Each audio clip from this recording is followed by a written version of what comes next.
Now, Friday Night Fever with Mike Ludlam.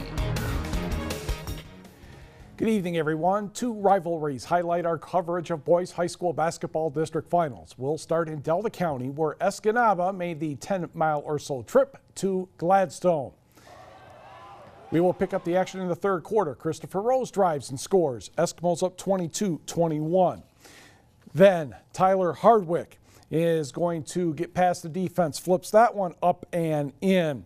And it gets crazier in the fourth. A floater for Rose, 28-23 with 4:10 to go for Escanaba. But here comes Gladstone. Tyler Wells, no. Hunter Garland, yes. And here come the Braves. Justin Urich will feed Garling, who ties the score at 28.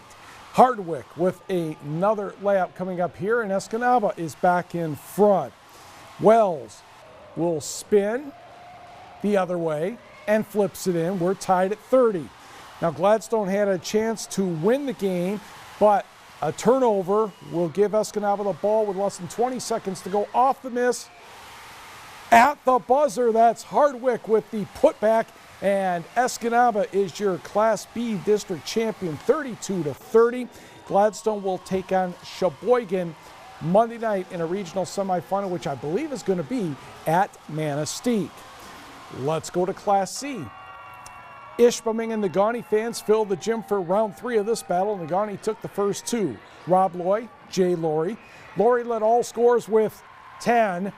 22-18 Miners third quarter, but Ishpeming responds with 5 straight points. Dominic Sardini, Kyle Torres for 3. Hematites have the lead for the first time in the second half, 23-22. It was 25-22 after 3 quarters. The Miners were outscored 13-4 in the third. Dre Tumanen, Ben Luke. Negaunee's back in front. A Tumanen basket and 2 free throws gave Negaunee a 31-25 lead advantage with 4.5 minutes to go. 3 minutes later, Nick Clement with the steal. Dashes to the hoop, puts it up, puts it in. Miners still up 31-27. 7 seconds later, another steal. This time, Dre Tumanen says, no, you're not scoring. Clement made 1 of 2 free throws, 31-30. Negaunee still led, 45.7 seconds to go. But missed free throws, and then Ozzie Corp scores. And the foul. Ishpeming has a 1-point lead. He missed the free throw. They got the rebound, but traveled.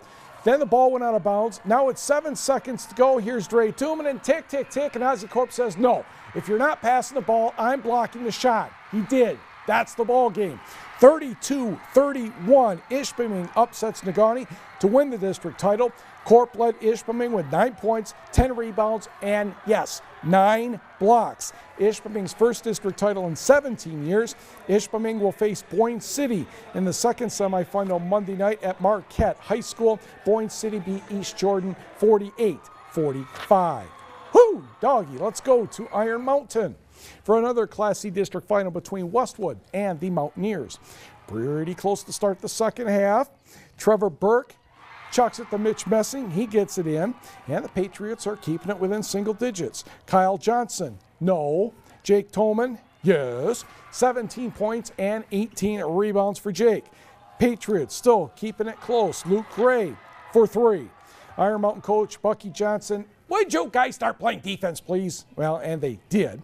Carson Wonders, off the wild play, will get the ball back from Johnson, and Carson does what Daddy would do, drive toward the basket and score on the jumper.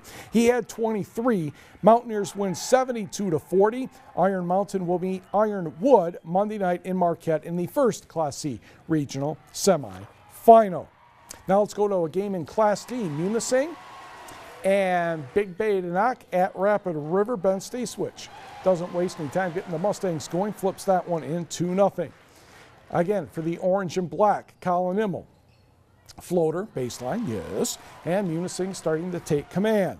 Stayswitch will get an offensive rebound and puts that one in, plus the foul. Black Bears hanging in there. Tyler DeMars knocks down this triple, but Munising leads 13-7. Stayswitch will corral the loose ball and hit over 2 defenders. And Munising goes on to win this one 68-45. So you're going to have the same 4 teams in the Class D regional that you had last year to the scoreboard.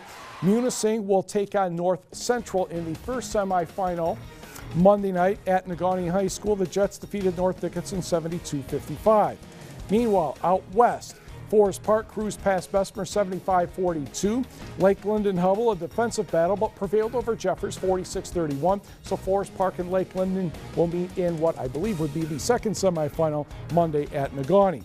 Also in Class D in the Eastern UP, Cedarville outscores Rudyard 83-75. The Trojans will play St. Ignace next. The Saints defeated Newberry for a district title 69-36. The other two teams in that regional will be Alanson and Boyne Falls. When we come back, we'll catch up with Michigan Tech hockey, women's basketball, and a darn good Houghton High School hockey team as well. The Michigan Tech Huskies apparently wanted to give their fans their money's worth in their first home playoff game in more than 2 decades. But even the Huskies didn't want to play Alabama Huntsville for more than 60 minutes. Gads, they outscored them 25-5 during the regular season. You see the goalies, and you get the idea. Malcolm Gould, Mark Auk takes the shot. Oh, he scores! No, the whistle blew, and the goal was waved off. Oh, Tech could have used that one. To the third period, Tanner Caro's shot is going to just kind of trickle along the crease, and Carmine Guerrero is, well, we'll call him a lucky sieve, but he certainly isn't a sieve. Jamie Phillips stopping shots, denying that opportunity.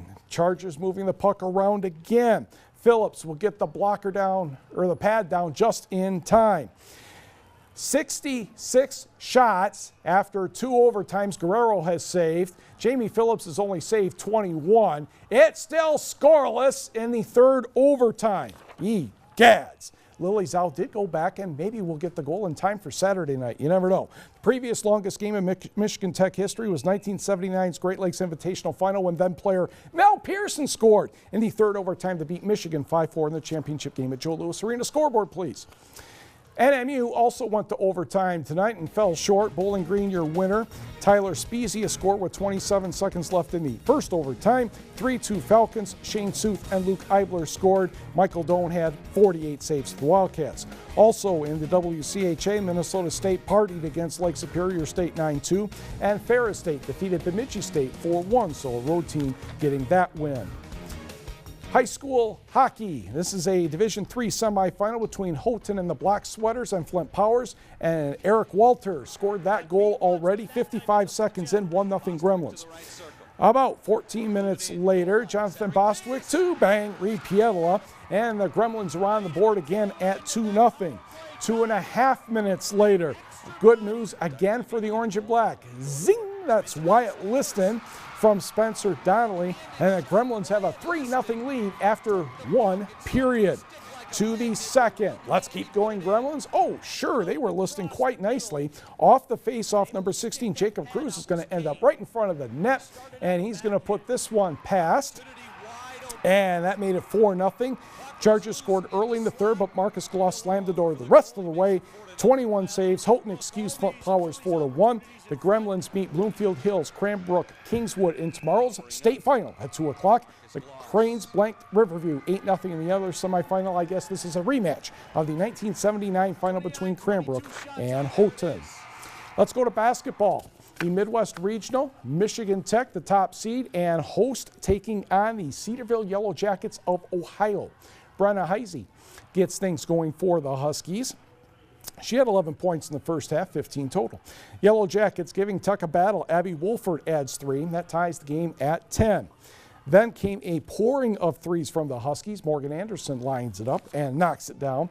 Tech on a 9-0 run to lead 21-12. Cedarville, though, apparently not all impressed. Brianne Waterworth will clean up the offensive glass, and Wolford is going to score again to make it 29-28. Tech did end the first half nicely. Kelly Guy will get a 3. She led with 17 points. Michigan Tech finally pulled away in the second half to win 71-59.